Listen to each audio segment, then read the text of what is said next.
You guys asked and I listened. As someone who has worked remotely for over 4 years, I'm about to share the things that I know that could help you land your first remote job. I'll start off by saying that as someone who is trying to get a job or actively applying for remote jobs, the first thing you want to do is not go to any job sites to start applying for jobs. As simple as it might sound, some people do not know that you actually need a skill that makes you stand out from the crowd and experience, or at least one of the two. Skills are what makes it difficult for people to just overlook you. The last time I posted how I got a DM from someone who wanted remote job links they could apply for. But the irony of the whole situation was she didn't even know what kind of links she was looking for. She didn't know what remote job exactly she wanted to be applying for or what skill exactly she had to qualify her for getting remote jobs. Now, let me give you a quick backstory. When I started applying for jobs or when I started actively trying to get remote jobs, I didn't have any experience. Let me put that out. I did not have any official experience with working with any company or any brand. I wasn't even done with school, so what experience could I possibly have? The option that I had at the time was to populate my CV with the skills that I had at the moment,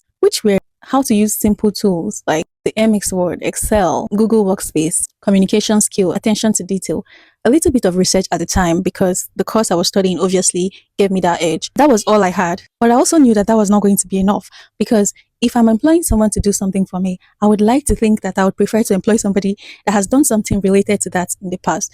Having the skill might not necessarily be enough, which is why I listed the two in the first place. But I didn't have a formal experience. So what did I do? I had to harness the skill and experiences I've gathered from working from people over time, which wasn't exactly on a professional level.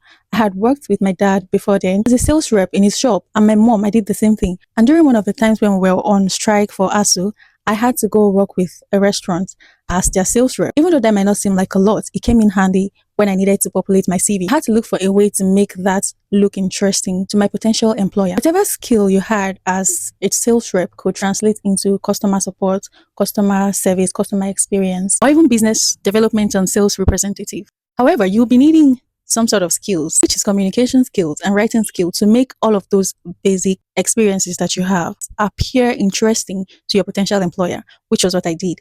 And I added all of that to my CV. And I'm just putting it out for a lot of people who would think that because they don't have very professional experiences, it then means they have zero experience and they can't apply for jobs.